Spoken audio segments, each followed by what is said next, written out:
So why is cell called structure and functional unit of life? तो हम ये कह रहे हैं सेल ही स्ट्रक्चर बनाता है लाइफ के स्ट्रक्चर क्या है? लाइफ के स्ट्रक्चर, लाइफ किसमें होती है? प्लांट्स एनिमल्स में। तो प्लांट्स एंड एनिमल्स में क्या होते हैं? सेल्स होते हैं। तो cells make the structures of living organism, yes और no?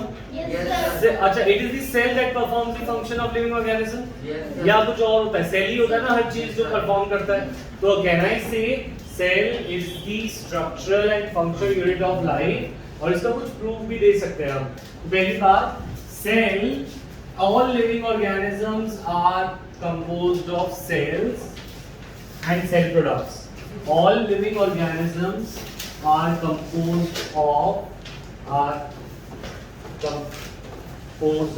cells and cell products. Cells and cell products. Okay, so it it is a structural unit of cell, पर हाँ मेल पे भेजा हुआ है सेल नाम से, structural unit, ठीक है, of life, ठीक है। ऑल्सो सेकंड पॉइंट, हर एक आंसर को पॉइंट में लिखना है, ठीक है? कोई भी पैराग्राफ बड़ा सा नहीं लिखेंगे, जब भी टीचर को साफ साफ दिखे, और इसमें अंडरलाइन कर देंगे मेन वर्ड, ये स्ट्रक्चरल यूनिट क्यों है? क्योंकि ये सारे ऑर्गेनिजम्स इसी से बने हैं, तो सारे स्ट्रक्चर इसी से बने। पहला पॉइंट हमने ये बोला। दूसरा में क्या एक्सप्लेन करना है? It is the functional unit of life. तो a cell is also capable of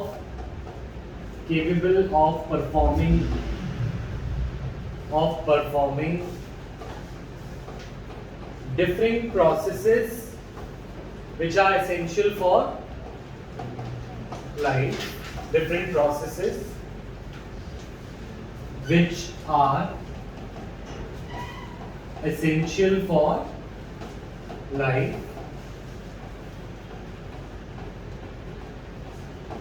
ठीक है? So it is a functional unit, it is a, इसके एग्जाम्पल लिख सकते हो, पहले ये लिख सकते हो कौन से प्रोसेसेस की हम बात कर रहे हैं। एग्जाम्पल, डाइजेशन मिलेगा, respiration, excretion, etcetera.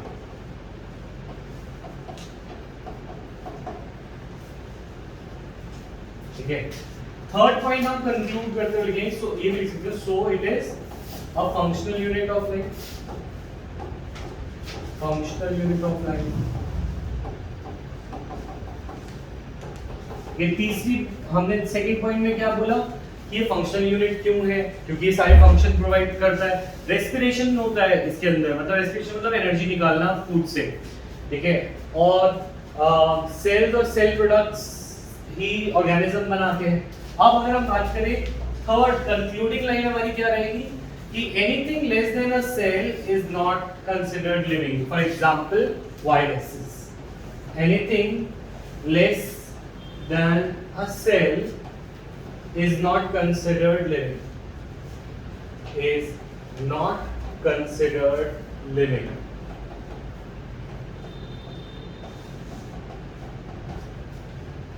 Example is viruses. Virus को हम लिविंग इसीलिए नहीं कंसीडर करते, एक तो वो सेल ही नहीं है, वो सेल्फ इंडिपेंडेंटली सरवाइव कर ही नहीं सकता। तो दिस इज अनदर प्रूफ कि लाइफ सेल के बिना पॉसिबल नहीं है। एक ऐसा ऑर्गेनिज्म जिसमें सेल नहीं है वो है वायरस। कौन है?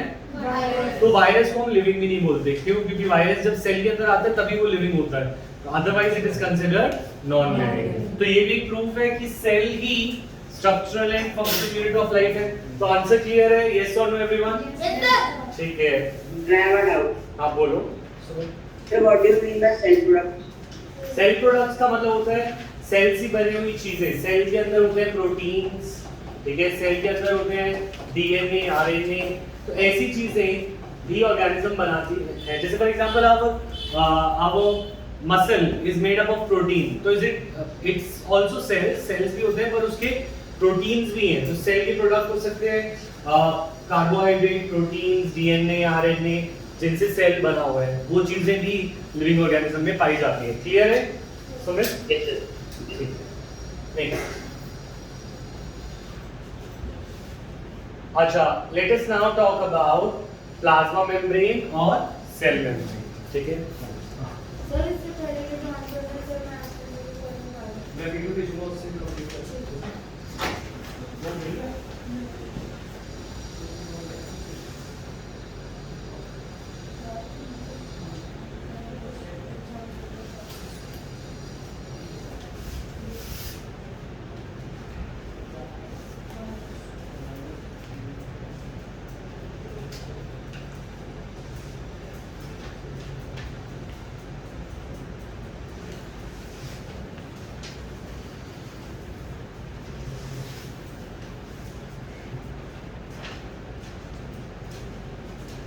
Alright, so we're doing plasma membrane, and what is plasma membrane?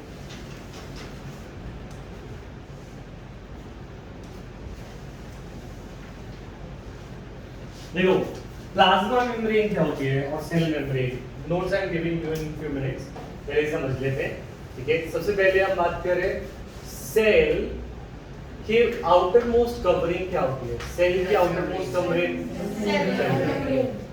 ठीक है, cell membrane is part of plant भी एंड एनिमल भी। प्लांट का सेल हो, एनिमल का सेल हो, या कोई माइक्रो ऑर्गेनिज्म का सेल हो, हर एक सेल की आउटर मोस्ट कवरिंग को क्या बोलते हैं?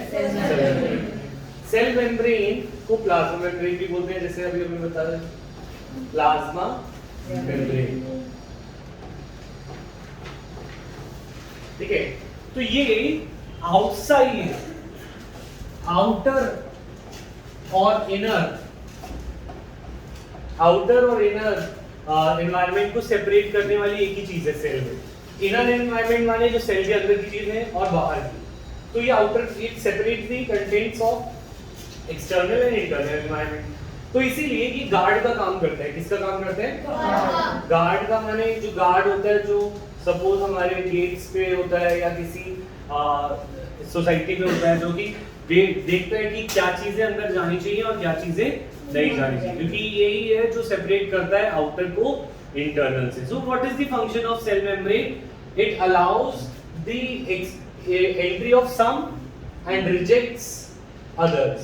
मतलब कुछ चीजों को जो उसके लिए जरूरी है उनको अंदर जाने देगा, और जो उसके लिए जरूरी नहीं है उसको नहीं जाने देगा। ठीक है, जो फ्रीली, एक फैक्ट्री की तरह है। हाँ, फ्रीली अगर कोई चीज आने जाने दे उसे बोलते हैं परमिएबल। उसे क्या बोलते हैं? Permeable. Is it freely permeable और सिलेक्टिवली परमिएबल? सिलेक्टिवली परमिएबल क्यों बोल रहे हैं हम? आगे इधर सिलेक्टिवली परमिएबल क्यों बोल रहे हैं हम? कुछ चीजों को अंदर जाने। कभी क्यों? क्योंकि सारी चीजों को जाने दे रहा है सेल मेम्ब्रेन, या कुछ चीजों को? कुछ चीजों को। तो वो सिलेक्ट कर रहा है। जैसे फेवरेट स्टूडेंट्स को टीचर सिलेक्ट करती है कि तुम आ जाओ क्लास से, ये एक्स्ट्रा काम है, वो सिलेक्टिव हो जाती है। तो इसी तरीके से जो हमारी सेल मेम्ब्रेन है वो भी सिलेक्टिवली या सेमी परमिएबल मेम्ब्रेन है। परमिएबल माने जो आने जाने दे, सिलेक्टिवली माने जो सोच समझ के आने जाने दे कि इसको जाने देना है, इसको नहीं जाने देना। ठीक है, समझ आया? तो selectively permeable membrane allows and permit entries and exit of some material in and out of the cell, and also prevents the movement of some other material. तो ये कॉपी में लिखोगे what is meant by selectively permeable membrane। Copy में लिखेंगे what is meant by selectively permeable membrane, explain। what is meant by selectively permeable membrane, explain। साफ साफ किताब, ठीक है?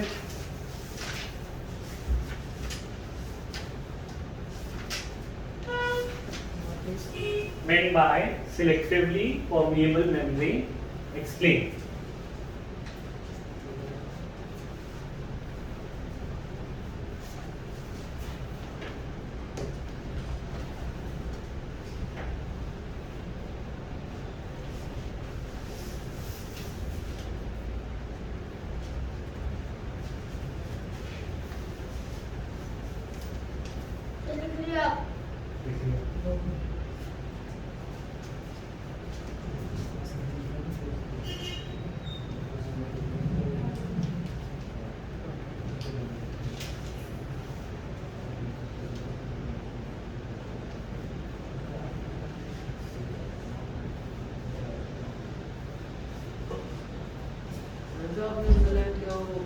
हाँ ये लिखना है पूरा। तो सेलेक्टिवली परमेएबल मेम्ब्रेन, यहाँ पे हम क्या लिखेंगे, इसकी जगह पे लिख देंगे, मतलब यहाँ पे नोट्स में ही चेंज करेंगे, हम कॉपी में लिखेंगे यहाँ से। Selectively permeable membrane is the one that allows or permits the entry and exit of some material and prevents entry and exit of another material. इसका भी एग्जांपल लिख देंगे प्लाज्मा मेम्ब्रेन, इसका एग्जांपल लिख देंगे प्लाज्मा मेम्ब्रेन।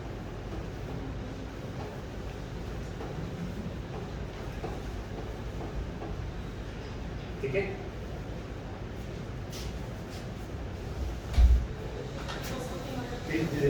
पास कर, एक page लेके पास कर।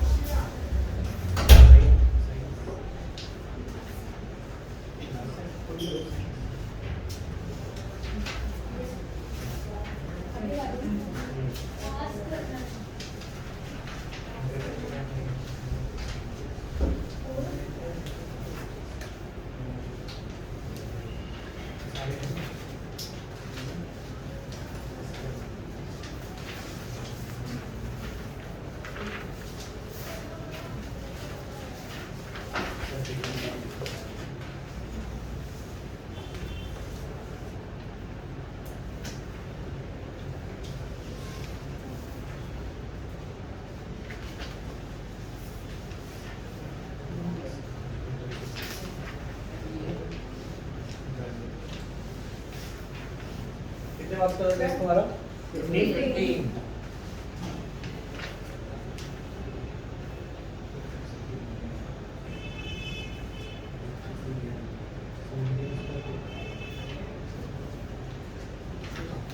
मिल गई सबको? ये मिला? हाँ दे रही हूँ।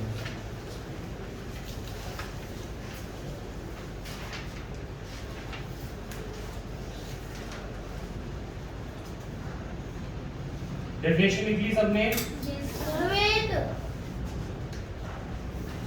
Yes, sir. Yes, sir. All right.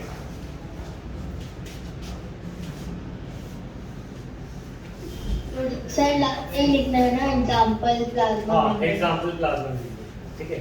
तो इसके अंदर अगर हम बात करें एक और चीज है, तो एक तो ये सिलेक्टिवली, अगर मैं बोलूं what are the properties of plasma membrane, तो पहली चीज हमने क्या सीखी? Selectively permeable. Second, it is flexible. कैसी है? फ्लेक्सिबल। और फ्लेक्सिबल होने की वजह से ये चीजों को एनगल्फ कर सकती है, ठीक है। जैसे यहाँ पे डायग्राम भी बनाएंगे नोट्स में। ये हमने लिखा था अमीबा, याद है? अमीबा जो है, अमीबा अपना फूड, अमीबा का फूड सपोज बाहर है, ठीक है। तो अमीबा क्या सेल है? Yes, sir. यूनिसेलुलर मेम्ब्रेन, तो यूनिसेलुलर ऑर्गेनिज्म, तो इसकी जो मेम्ब्रेन है वो सेल मेम्ब्रेन होगी। अमीबा एक सेल का है ना? तो इसकी जो बाहर की मेम्ब्रेन है it is cell membrane only, हाँ या ना? ठीक है, हाँ बोलो सर। ब्रेन इसका न्यूक्लियस है जो इसको कंट्रोल कर रहा है। नहीं, ऐसे तो प्लांट्स में भी ब्रेन नहीं है, रिव्यू है ना सर? ये रहते हैं कैसे, मतलब उनका न्यूक्लियस होता है जो उन्हें कंट्रोल करता है हर चीज के।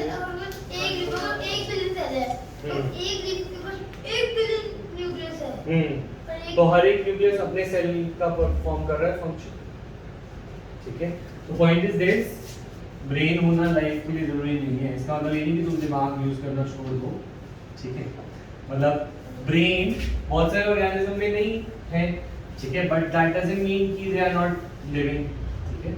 तो ये अमीबा क्या करता है? अमीबा अपनी सेल मेम्ब्रेन को फॉल्स अपेंडेजेस बना देता है। क्या बना देता है? फॉल्स अपेंडेजेस, मतलब उसके हाथ पैर भी नहीं है, वो फॉल्स हाथ पैर बना लेता है। अपेंडेजेस का मतलब होता है हाथ पैर, ठीक है, और इनको बोलते हैं हम pseudopodia. Pseudo means false, podia means appendages. Pseudopodia notes में सूडोपोडिया, ठीक है। सूडोपोडिया का मतलब क्या है? False appendages. अपेंडेजेस का मतलब क्या है? हाथ पैर, limbs, हाँ लिम्स, ठीक है ना। तो हमारा जो फूड है उसको ये एंगल्फ कर लेता है। एंगल्फ करने के बाद इट डाइजेस्ट देन, पहले ये फूड वैक्यूल बना लेता है इनका, ठीक है। तो इट मेक्स फूड वैक्यूल, और इस फूड वैक्यूल में it digest the food and then इसको बाहर भी फेंक सकते हैं। डायग्राम बना लिया सबने? No sir. बना दो। सर इसके नीचे ना हाँ,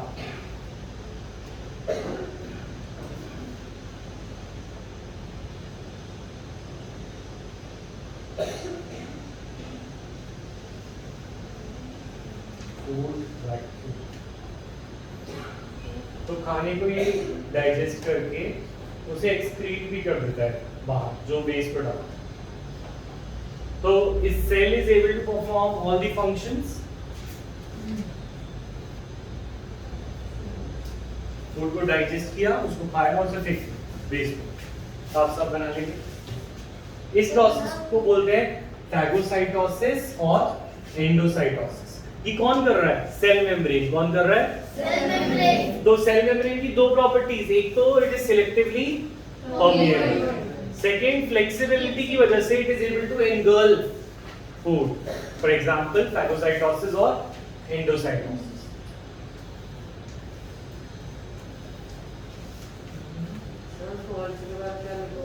Walls, appendages और limbs। सर नीचे डिफ्यूजन में वो वाला होता है ना, जो भी अमीबा बच्चा बनाता है। वो तो बाइनरी फिजर हो, रिप्रोडक्शन डिफ्यूजन भी करता है। वो करेंगे।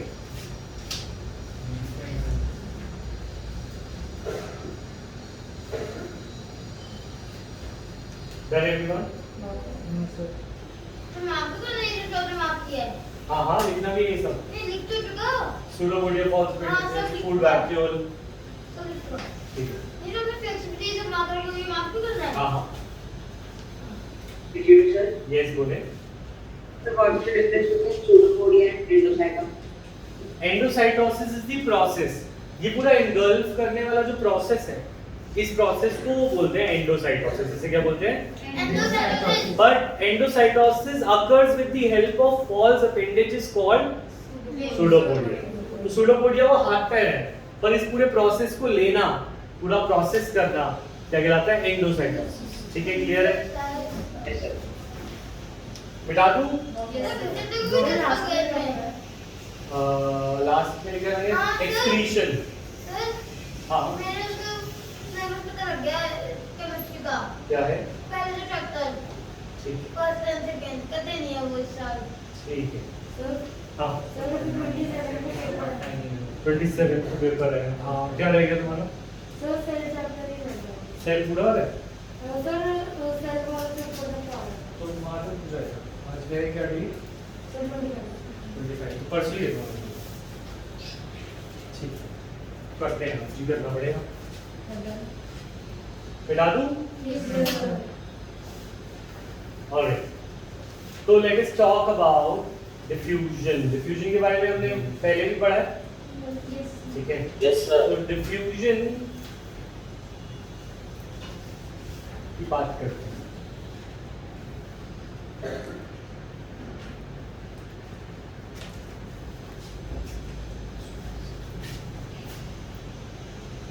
ठीक है, तो diffusion के अंदर लिखेंगे it is the process, diffusion is the process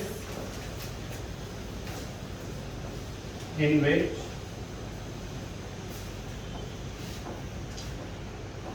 substances travel from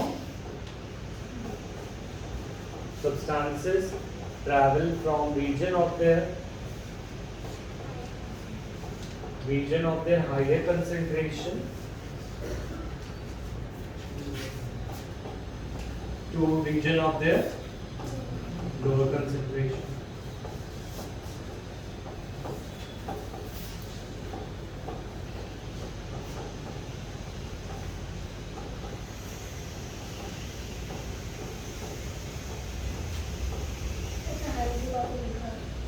in which substances travel from region of their higher concentration to the region of their lower concentration. ठीक है, तो इसका एग्जाम्पल है, अगर हम सेल मेम्ब्रेन की बात करें, सेल मेम्ब्रेन के अक्रॉस कुछ चीजें फ्रीली आ सकती हैं, जैसे O2, CO2 बाहर। तो ये प्रोसेस कैसे होता है?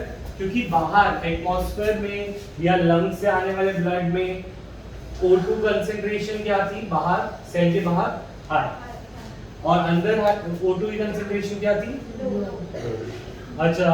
जब वो सेल रेस्पिरेशन करता है, सेल क्या करता है, तो अंदर उसकी क्या हो जाती है, कंसेंट्रेशन हाई, और बाहर क्या हो जाती है, लो।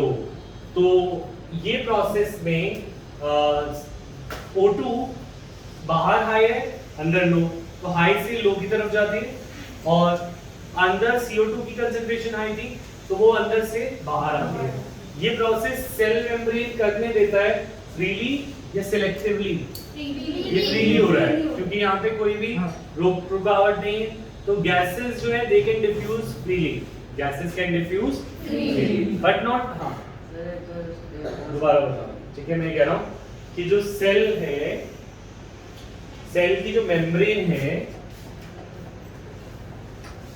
ठीक है, वो हमने पढ़ा था सेल मेम्ब्रेन वैसे तो सेमी परमेबल होती है, यस और नो, कभी, ठीक है, पर ये कुछ चीजों को फ्रीली आने देती है, हमने बोला था ना, कुछ चीजों को अलाउ करती है शुभ, और कुछ चीजों को अलाउ नहीं करती।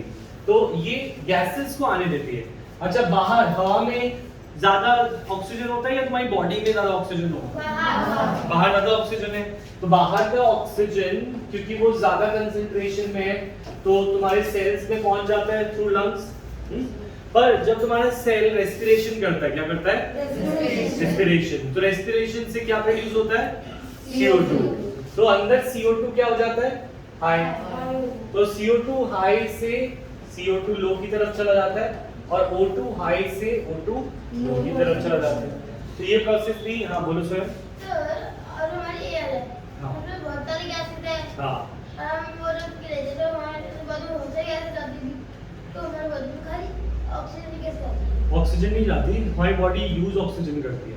हमारी वो बिल्कुल सही बात बोल रहे हैं। अगर हवा में तो बहुत सारी गैसेस है, नाइट्रोजन कितना है, 78%, तो 78% नाइट्रोजन हमारी लंग्स में नहीं आता होगा, क्योंकि एयर में 78% क्या है, सिर्फ 21% ऑक्सीजन है।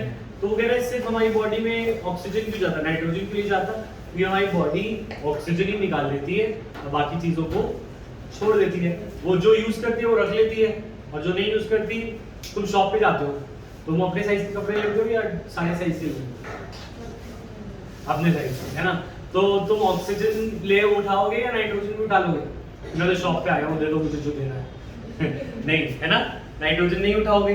तो इसी तरीके से ऑक्सीजन यूज होती है तो वो डिफ्यूज हो जाती है, ऑक्सीजन यूज नहीं हो, अगर नाइट्रोजन यूज होती है तो वो भी डिफ्यूज हो जाती है। समझ में आ रही है बात, क्लियर है स्वयं या नहीं? ठीक है, अब अगर हम, हाँ जी बोलो। सेल नाइट्रोजन हटा देता है तो केमिकल नहीं होती। अगर सेल नाइट्रोजन हटा देता है तो नाइट्रोजन को लेता ही नहीं है, नाइट्रोजन आती है और नाइट्रोजन चली जाती है, तो नाइट्रोजन का कोई एब्जॉर्प्शन नहीं होता, तो इस वजह से नाइट्रोजन यूज नहीं होती, ठीक है, तो वो एब्जॉर्ब भी नहीं होती। हाँ बोलो। हाँ सर, हम लोग कहीं पे आग लगती है, जब आग लगती है तो वो CO2 को करता है यूज, CO2 एक्सटिंग्विशर, हाँ CO2 यूज होता है, हाँ, और CO2 भी यूज होता है फायर को बुझाने के लिए। ऐसा क्यों? CO2 कहाँ यूज होता है, फायर में तो O2 यूज होता है, और CO2 उसको बुझाने के लिए यूज होता है, ये होता है फायर एक्सटिंग्विशर में CO2 होता है। जब फायर लगते तो CO2 यूज होता है, तो भी नहीं, फायर के वक्त तो O2 यूज होता है, ऑक्सीजन कंबशन में यूज करता है ना, CO2 तो से बुझाता है। जब तू माचिस को फूंक मारता है तो माचिस क्यों बुझ जाती है, क्योंकि CO2 यूज करता है। अगर तू CO2 यूज कर रहा होता वो तो और आग लग जाती, मुंह में भी आग लग जाती। कौन सी गैस यूज करता है फायर आपके बॉडी में? CO2 रिलीज करता है, यूज क्या करता है? नहीं वही तो करो वो CO2 रिलीज करता है। हाँ तो CO2 से तो बुझ जाता है। वो कह रहे हैं, तू कह रहा है जो CO2 से निकली वही उसे बुझा दे। हाँ अच्छा ये बोल रहा है, क्योंकि जो CO2 रिलीज हुई ना वो एटमॉस्फेयर में चली जाती है, क्योंकि बाहर एटमॉस्फेयर में CO2 कम है तो हाई टू लो चली जाती है, वो उसी के ऊपर बैठी रहती है। अगर CO2 वो बुझ जाता, पर वो बैठती नहीं है, वो डिफ्यूज कर जाती है, क्योंकि CO2 प्रोड्यूस हो रही है हाई कंसंट्रेशन में और यूज हो रही है लो कंसंट्रेशन की तरफ जा रही है। पर हमें क्या चाहिए, CO2 वहीं पे हाई कंसंट्रेशन में चाहिए, वो फायर एक्सटिंग्विशर से होगा या फूक मारने से होगा। ठीक है, समझ में आई बात? अच्छा नेक्स्ट सर ये डायग्राम रोको ये वाला बना लो। हाँ प्लीज, नंबर मिल गए? उससे पूछना 10th के लिए हो गया no best to 10th। Yes, अब अगर हम बात करें क्या चीजें फ्रीली परमिएट नहीं हो पाती, बहुत सारी चीजें फ्रीली परमिएट नहीं हो पाती, जैसे ग्लूकोज एंड अमीनो एसिड्स, ऐसे कुछ सब्सटेंसेस है सेल प्रोडक्ट्स। तो glucose, amino acids and ions are not diffused easily. Acids and ions do not diffuse easily. तो जब हमने ये पॉइंट क्वेश्चन लिखा था, पीछे तुमने क्वेश्चन लिखा था कि what is a semi permeable membrane, yes और नो? तो उसमें हमने ये बोला था कुछ चीजों को आने देता है, कुछ चीजों को नहीं जाने देता। क्या उसमें तुम्हें फुल मार्क्स मिल जाएंगे? नहीं मिलेंगे। तुम्हें एग्जांपल दिया बायो में, तो तुम वहां पे एग्जांपल ऐड करो। O2 and CO2 diffuse freely, but glucose, amino acid do not diffuse. So this is an example how cell membrane is selectively permeable.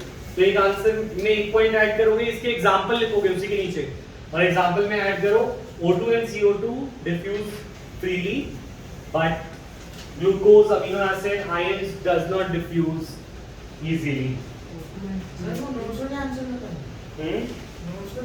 हाँ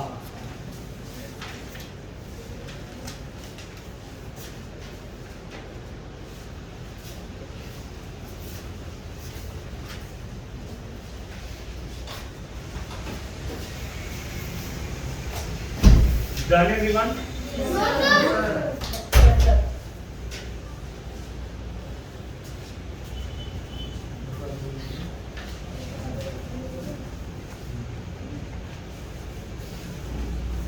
Next.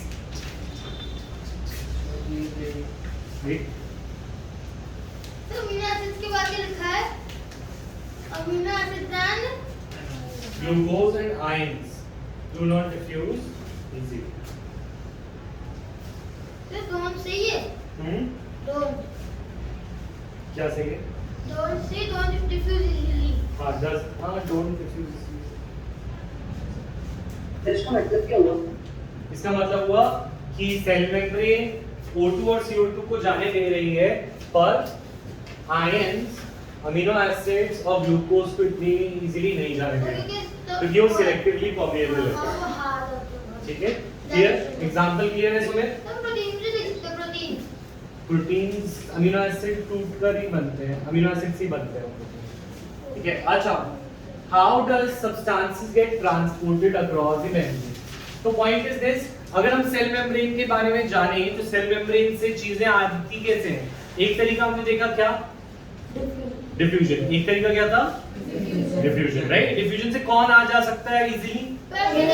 गैसेस O2 एंड कौन चीजें नहीं आ पा रही थी? Glucose, amino acids and ions. ठीक है, ions यानी कुछ जो मिनरल्स होते हैं, वो मिनरल्स की बात कर रहे हैं। तो फर्स्ट पॉइंट, डिफ्यूजन क्लियर है? डिफ्यूजन कैसे ट्रांसपोर्ट मैकेनिज्म है? ये वाली बात देखो, लिखा है CO2 is released out, हाँ, और O2 is released is coming in। जो भी हमने बात करी वो यही पॉइंट है। हाँ बोलो स्वयं। हम कहते हैं वायरस को वो है, वायरस एक वो है, क्या? ना वो लिविंग है ना वो नॉन लिविंग है। यस, तो सर और हमारा सेल को पहले परमेबल चीजों को अलाउ करता है। हाँ, तो सर ये वायरस और बैक्टीरिया कहाँ पे क्या करते हैं फिर हमें? वायरस और बैक्टीरिया सेल, तुम्हारे सेल के ऊपर जाते हैं, वो खुद घुसते ही नहीं है सेल में, वो अपना RNA या DNA इंजेक्ट कर देते हैं। तो हमारे सेल को लगता है कि ये तो अपना ही मॉलिक्यूल है क्योंकि उसके पास भी डीएनए होता है, तो ले लेता है और फिर वो उसी के अंदर सेल की फैक्ट्री बन जाती है वायरस। तो point is this, viruses do not enter the cell, they inject their DNA और आरएनए। क्या इंजेक्ट कर देते हैं? डीएनए। तो उनको पूरा आने की जरूरत ही नहीं पड़ती, तो उनको बस अपना एक मैसेज भी पहुंचा देते हैं और फिर वो जो सेल है उसी के अंदर और वायरसेस पैदा होते हैं। और सर फिर हमारा इम्यूनिटी सिस्टम कब काम लेता है? जब बहुत ज़्यादा इन्फेक्शन होने लग जाए, स्प्रेडिंग हो जाए, तो वो फाइट करना शुरू कर देता है। इससे हमें बुखार होता है, खांसी होती है, एलर्जी होती है, इन्फ्लेमेशन होती है, वो तब होती है जब हमारी बॉडी उसके अगेंस्ट फाइट करती है। ठीक है? अगर वो चीज हट जाए हाँ, तो उसे वो चीज दोबारा फिर क्या होगा? अगर हमारी बॉडी में इम्यूनिटी है उसकी, तो वो कुछ नहीं कह पाएगी। हमारी बॉडी में कुछ सेल्स होते हैं टी लिम्फोसाइट, जिनके पास मेमोरी होती है। जैसे फॉर एग्जांपल तूने देखा कि ये डॉग ना दूसरे बच्चों को काट रहा है, तो तेरे में क्या आ गई? मेमोरी। अब जब तू उस गली से जाएगा तो उस डॉग से बच्चे के जाएगा, है ना? तो तुम्हारी बॉडी की कुछ सेल्स जो उस समय थे जब वो लड़ाई चल रही थी तुम्हारी बॉडी के, तो वो देख लेते हैं, सीख लेते हैं कि कैसे लड़ रहा है, तो वो जब तक जिंदा रहेंगे तब तक मेमोरी रहेगी, और जब मर जाएंगे तो हो सकता है मेमोरी चली जाए, तो वो फिर से हो सकता है जैसे कोविड हो जाता है दोबारा। ठीक है? क्लियर है अर्श? कैसे काम करती है? वैक्सीन। वैक्सीन बहुत अलग टॉपिक है, अभी आएंगे why do we fall ill पे। ठीक है? अच्छा, सारे चैप्टर्स एक ही बार में करा दूं तेरे को, हैं? अच्छा, नेक्स्ट डिफ्यूजन और osmosis. Second is osmosis. Second क्या है? Osmosis is another name for diffusion of water. Diffusion of water. जब वाटर मूव करता है तो उसे बोलते हैं ऑस्मोसिस। कान में प्लग लगा के आया ऐसे इसकी एनर्जी अच्छी लगती है, ऐसे क्वेश्चन पूछोगे तो मजा भी आएगा जैसे स्वयं पूछता है। अच्छा, water obeys laws of diffusion. Water भी डिफ्यूजन के लॉज को मानता है। जो भी मानती है। हाँ, मानता है, तो वो भी मूव करता है। और जब वो सेमी परमेबल मेम्ब्रेन के अक्रॉस पानी मूव करे, इस प्रोसेस को हम डिफ्यूजन ना कह के क्या बोलते हैं? ऑस्मोसिस। ठीक है? The movement of water across the plasma membrane is also affected by amount of substance dissolved in the water. वो कह रहे हैं पानी।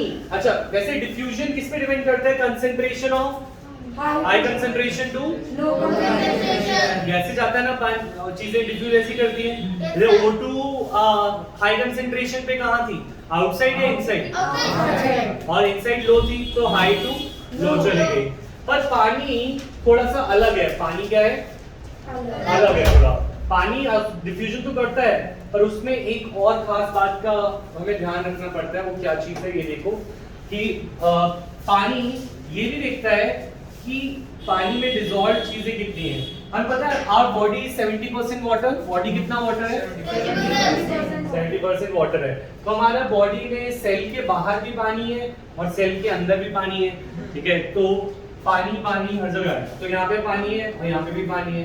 तो पानी अंदर जाए या पानी बाहर जाए, ये एक तो पानी पे डिपेंड करता है कि पानी कहाँ पे ज्यादा है, हाई कंसंट्रेशन में कहाँ है और लो कंसंट्रेशन में कहाँ है। दूसरा वो कह रहा है it also depends upon what?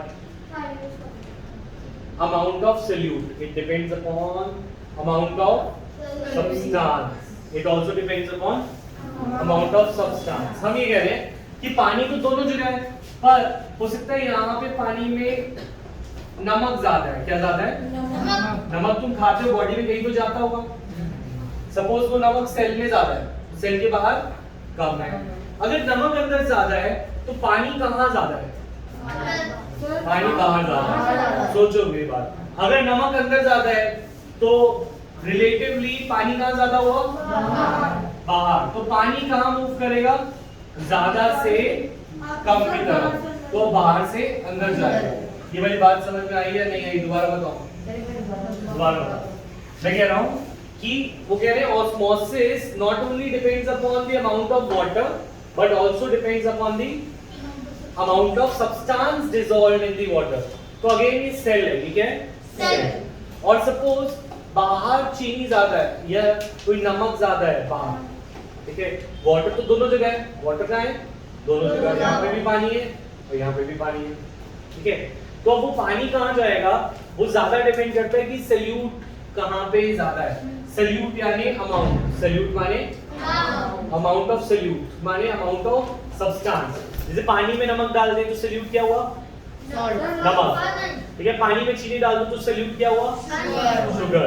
Salute क्या होता है? जो सब्सटेंस पानी में घोला जाता है। ये वाली बात क्लियर है? तो सल्यूट हमारा अब बाहर ज्यादा है आउटसाइड और इनसाइड किस है? इस वाले डायग्राम में आउटसाइड ज्यादा है ना, तो पानी कहाँ ज्यादा है? पानी अंदर ज्यादा है, तो पानी किधर से किधर जाएगा? अपने हाई से अपने लो पे। पानी जाएगा इनसाइड से, ठीक है। ये वाली बात समझ में आई? तो तुम इसको थोड़ा सा घुमा के देखोगे। पहले तुम सल्यूट देखोगे कहाँ है? जहाँ पे सल्यूट ज्यादा होगा वहां पे मानोगे पानी कम होगा, ठीक है विधि? ठीक है। तो और उसके बाद हम डिसाइड करेंगे। क्लियर है पॉइंट? तो इस प्रोसेस को बोलते हैं ऑस्मोसिस। इसे क्या बोलते हैं? अब ऑस्मोसिस की अच्छी डेफिनेशन यहाँ पे लिखी है। It is the net diffusion of water across a selectively permeable membrane towards higher solute concentration. अच्छा तुम ये तो डायग्राम में देखो, सल्यूट कहाँ पे ज्यादा था? इसमें कहाँ था? इनसाइड। और पानी क्या? इनसाइड। पानी भी कहाँ गया? अच्छा यहाँ पे सल्यूट कहाँ पे ज्यादा था केस 2 में? आउटसाइड। और पानी कहाँ गया?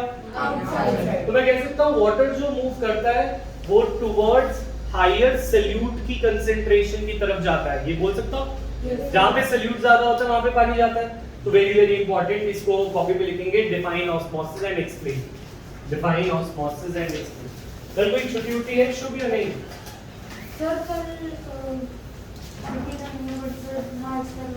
एक्स्ट्रा क्लास ले आएगा 3 बजे आएगा स्कूल से आएगा। 2 4 5 हाँ 5 से 5 to 6:30। So 6 to 7 maths की। 5 to 6 आ गए। Yes. हाँ ये डायग्राम भी बनाने हैं दोनों यहाँ पे, और इस डायग्राम में ये लेबल करना है। फिर कहाँ पे? ये सेल है और यहाँ पे सल्यूट है NaC। सर कॉपी में जाएगा। इसी में बना लो साथ, कहीं पे ध्यान रहेगा। कहाँ पे? ये NaCl नमक। NaCl सल्यूट कितनी है? इसको सल्यूट प्लीज। यस निष्ठा, सानवी, साध्वी तो यही है आज। सुमित क्लियर? Yes. तो साइड के बाहर पानी कहाँ से आ गया? Yes, sir. क्या चीज फिर से बोलो सुमित? तो साइड के बाहर पानी कहाँ से आ गया? सेल के बाहर पानी इसलिए आ गया कि जहाँ पे नमक चीज ज्यादा है वहां पे वाटर, देखो जहाँ पे सल्यूट ज्यादा है वहां पे वाटर कम है, वहां पे वाटर का है क्या है? कम। तो डिफ्यूजन क्या होता है? जहाँ पे कोई अपनी ज्यादा से कम की तरफ जाए। तो अगर तुम ये बी वाले केस में देख रहे हो तो नमक बाहर है, तो रिलेटिवली पानी बाहर कम है क्योंकि बाहर नमक ज्यादा है। यस और नो सुमित? Yes sir. तो पानी अपनी हायर कंसंट्रेशन से लोअर कंसंट्रेशन की तरफ आएगा, तो वो नमक की तरफ जाने की कोशिश करेगा और इस वजह से वो बाहर आ जाएगा। क्लियर है पॉइंट? Yes sir. ठीक है। हाँ क्वेश्चन जो कॉपी में लिखना है वो है वो डिफाइन ऑस्मोसिस, और ऑस्मोसिस की डेफिनेशन लिखनी है। ये देखो तो मैं भी कल मैं हाथ भी आएगा और गीतांश भी आएगा 5 से 6। मुझे भी तू आ रहा है लेट कर रहा है मुझे भी सुमित तुम्हारा सुमित का भी होगा कैसा किसी भी सर? यस सुमित तुम्हारा पेपर कब है? सर अभी तक वो डेट शीट नहीं मिली है। और निष्ठा और सानवी कोई एग्जाम डेट आई? Yes, mine is on second day. Second में साइंस। Yes. ठीक है तो कल फिर सानवी, पवित्र, शुभ तुम्हारा भी second कल आ जाओ। फिर आ जाओ, आओगे कल 5 to 6, ठीक है? मैं प्रिपेयर करा दूंगा। तो जिसका भी सेकंड में कोई एग्जाम है उसकी कल 5 to 6 है। सेकंड में या 7th में फर्स्ट वीक ऑफ मई से पहले जिसकी भी एग्जाम है उसकी कल एक्स्ट्रा क्लास है 5 to 6, ठीक है? अगस्त के बाद है। अगस्त के बाद। वेरी बहुत बड़ा काम सर नहीं अब बदल गया मेरे में। मेरे में आज जो बातें चलेगा मुझे बता देना कंफर्म हाँ सर वो लेकिन बाद में होगा, छुट्टियों के बाद में होगा। क्या चीज? H2 किनकी salute outside inside water H2 sir yes बोलो सर मेरी ऑनलाइन क्लास स्टार्ट हो गई है। स्कूल में यस सर। अच्छा सर हमारे भी हो सकती है। सर ऑफलाइन से अवेलेबल है। फ्राइडे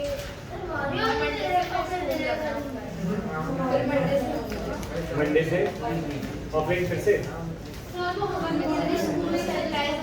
तुम्हारा सेम स्कूल है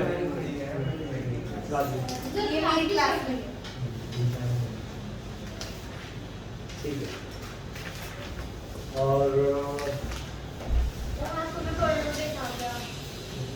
कोरोना केस आ गया हाँ। पहले बता था आने से तुझे भी नहीं आने टीचर देते। टू है तुझे भी नहीं आने देते यहाँ पे।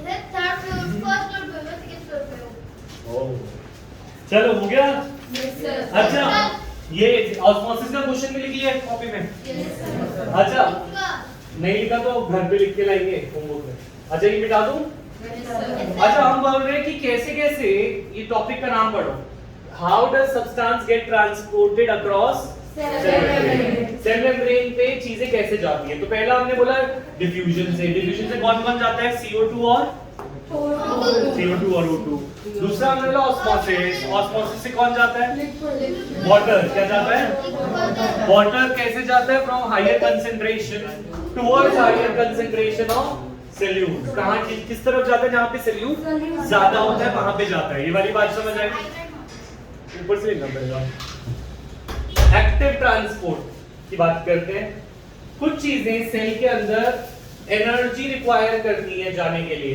अभी तक किसी चीज में एनर्जी लगी थी नहीं डिफ्यूजन में भी कोई एनर्जी नहीं लगी ऑस्मोसिस में भी कोई एनर्जी नहीं लगी पर कुछ चीजों को अंदर जाने के लिए एनर्जी चाहिए होती है और ये जो एनर्जी चाहिए होती है ऐसा ट्रांसपोर्ट कहलाता है एक्टिव ट्रांसपोर्ट क्या कहलाता है ठीक है और चौथी चीज हमने देखा यूनिसेलुलर चीजें कैसे ले सकते हैं सब्सटेंसेस को एंडोसाइटोसिस से किससे अच्छा एक कौन सी चीज एनर्जी रिक्वायर करती है उसका एग्जांपल अमीनो एसिड्स क्या है अमीनो एसिड ग्लूकोज ये दोनों चीजें क्या रिक्वायर करती हैं एनर्जी तो हम एग्जांपल्स भी डाल सर जो चीजें डिफ्यूजन से नहीं जाती वो एक्टिव ट्रांसपोर्ट से जाती हैं और उनको धक्का लगा के भेजा जाता है जैसे फॉर एग्जांपल तुम अगर ग्राउंड फ्लोर पे रहते हो तो तुम्हारे पास एमसीडी का पानी आ जाता है खुद ही आ जाता है मोटर लगाने की जरूरत नहीं पड़ती ठीक है पर अगर तुम फर्स्ट या सेकंड फ्लोर पे रहते हो तो तुम्हें पानी के लिए मोटर लगानी पड़ती है क्या लगानी पड़ती है मोटर तो पॉइंट इज दिस क्या अगर तुम ग्राउंड फ्लोर पे रहते हो तो does it require any energy to get water out of tap no it does not require but when you are at first और second floor you require energy motor के form में energy motor चलाओगे तो पानी आएगा motor नहीं चलाओगे तो नहीं आएगा तो इसको हम पंप भी बोलते हैं क्या बोलते हैं पंप बोलते हैं ना Yes, यही वर्ड सेल में भी यूज करते हैं पंप्स ही होते हैं जो एनर्जी रिक्वायर करते हैं ये जो एक्टिव ट्रांसपोर्ट है इट इज टू पंप्स किसकी हेल्प से पंप और वो पंप चीजों को अगर अंदर डालते हैं तो वो क्या लेंगे पंप क्या चल अगर पानी को धक्का देते हैं तो क्या लेते हैं उसके बदले एनर्जी क्या लेते हैं एनर्जी तो पंप्स के थ्रू चीजें अंदर जाती हैं बट इट रिक्वायर्स एनर्जी याद रहेगा हर्ष ठीक है तो how many ways of transporting substances in the cell membrane four first diffusion second osmosis active transport endocytosis ठीक है समझ आए चार ठीक है अभी सेल वॉल तो और ये ऑस्मोसिस थोड़ा रहता है हाइपोटोनिक ठीक है बाकी तुम्हारा तो मैं कल कंप्लीट कर दूंगा शुभ ठीक है पर तुम्हें थोड़ा और टाइम देना पड़ेगा सारी चीज के साथ मैथ्स का हो गया तुम्हारा ये मैथ्स का हो गया तो फिर तुम मैं पूछता हूँ सर से बात ठीक है alright I will see you next class bye homework हां रुको होमवर्क तो लिखो यस तो मैं बोलो देखो क्वेश्चन भी बताना क्वेश्चन 6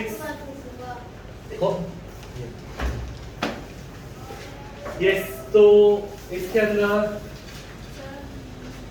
होमवर्क लिखें define active transport endocytosis,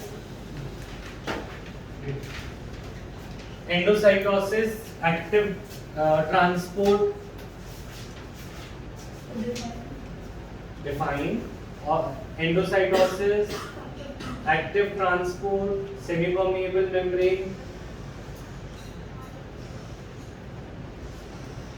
division of labor, endocytosis division of labor, ये सब with examples होगा, ठीक है? Division of